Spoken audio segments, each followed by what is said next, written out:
share with us your experiences so far. Coming to the hospital, I'm able to learn some of the practical with they taught us in the lecture hall, and then the supervisors, the in charges they help us, they explain some of the things we are not able, like the practical, those that we've not they help us to and all those things. Yeah. And since I came here, I've gone through almost the medical wards, including the surgical wards.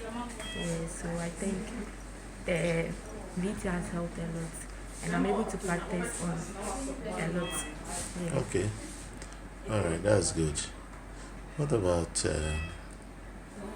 Okay, so being a level 100 student, this is my first time of doing vocational training. Okay. So and in the beginning it was kind of hard because we didn't actually know a lot about nursing.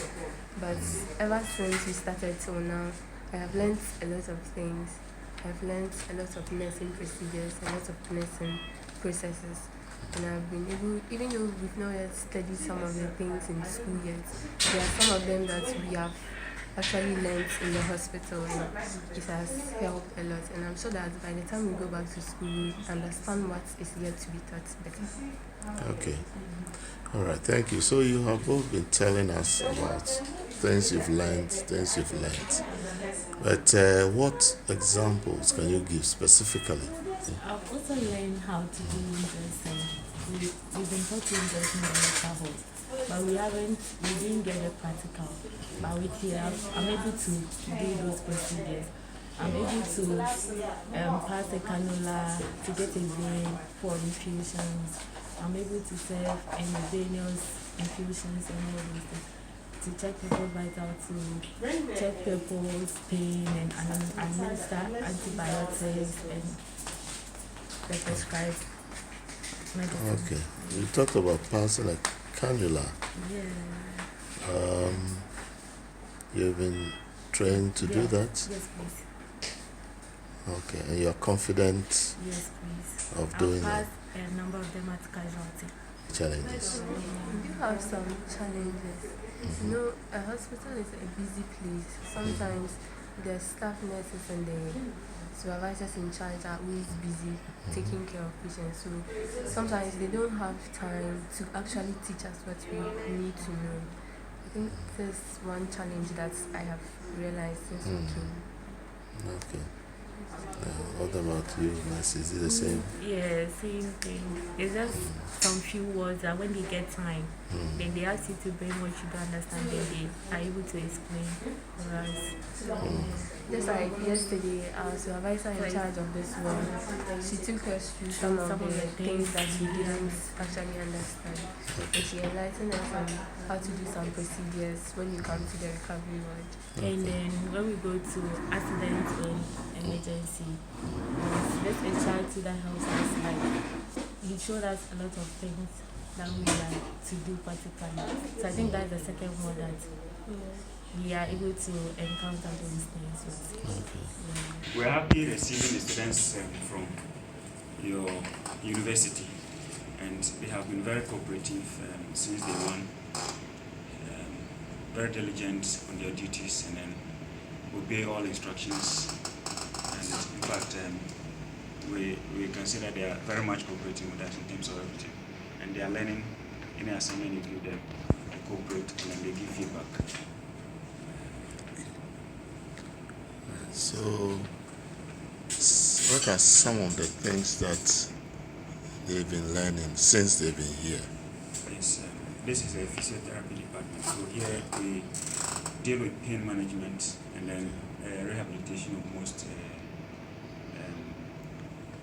people with disabilities, such as stroke and other post-traumatic cases. We have an orthopedic specialist here who very much deal in fractures and orthopedic cases. So all of that, the rehabilitation are being referred to physiotherapy. And so most of them they have been exposed to, and we try to orientate them or make them aware of what is supposed to be done from what point to the other. So pain management, stroke rehabilitation, fracture management, and many other cases that are related to physiotherapy. Okay. Thank you. So, what would you say is the attitude of our students in terms of their punctuality, in terms of their attention to detail?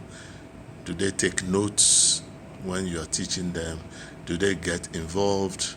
To what extent would you say that their attitude has been? Yes, the attitude also has been very excellent, very phenomenal. Okay.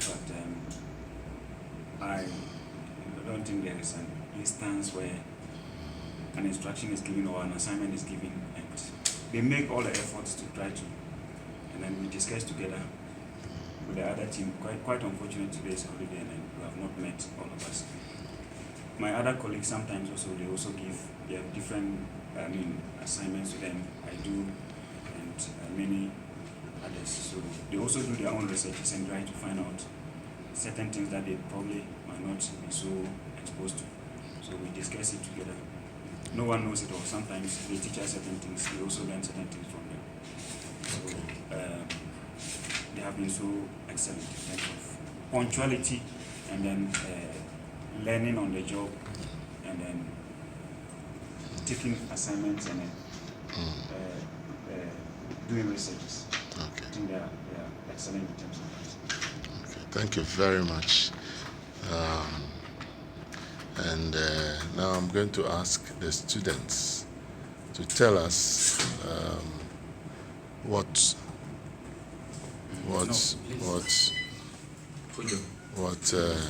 you've been learning. So Kujo, you have been here. You heard what your supervisor just told us. And what do you have to say about the work that you're doing here and the learning that you are? We equally took them through what we call the SOMAS, which is the Surveillance Outbreak Response System. Okay. That we equally took some of them through. And then how those SOMAS details are generated and entered. Okay. So those were some of the things we equally helped them to learn. So we knew as they are being trained one day, they become managers on their own. Right. So all the managerial skills were given to them. Right. Even though they were at level 100, but we tried to take them through all the managerial aspect of it. Okay. So in a nutshell, that was what they were able to go through. And at least some of them were able to ask questions.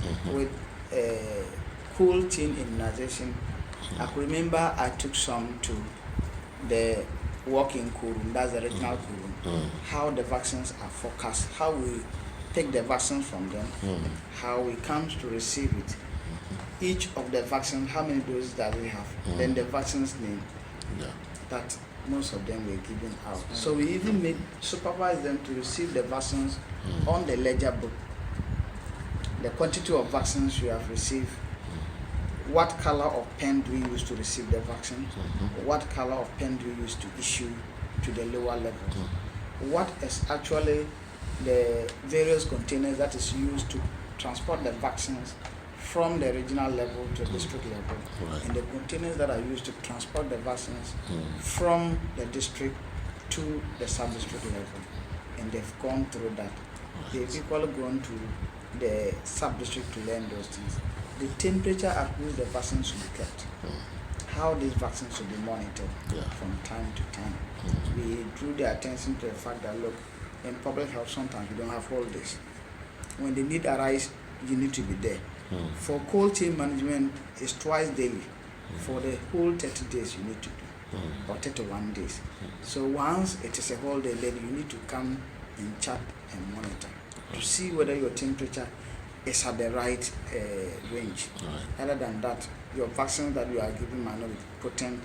That might prevent diseases, in other words, curbing the outbreak of some particular diseases we may have. So it is because of cold chain that we are having diseases that are not rampant in outbreak. Even though we monitor the trend of diseases and do active case set to see if there are some diseases that are causing an outbreak. So the cold chain is one of the main functions that helps to prevent some diseases outbreak. in the municipality. Right. For some time now, we've not been able to record some outbreak in the municipality. It's as a result of the strong cold chain system. Even if WHO has recommended Upper West as being one of the district, how do you call it, the region that doesn't joke with their cold chain system. Right.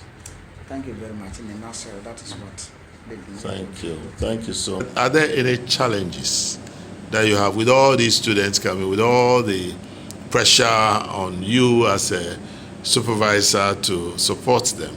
How do you cope? You know, I've worked under tedious circumstances in the past before. So basically, even our staff strength is not all that good. So they being around even relieves us better than when they are not really around. Because I did my service in Ifiamkwanta. Okay. Yeah, so I went through a lot in Ifiamkwanta. So basically, things were good. And right from Ifiamkwanta, I did work briefly at La General. Okay. And because of some of the things we were doing, realized that if you look at where police hospital is, you look at where 37 is, but if cases will move from 37 or police hospital to La General, specifically for x-rays to be done. Meanwhile, there are x-rays in 37 and La General. Why is it so? There's a reason. There are certain things that probably the people at police and the 37 were not doing right.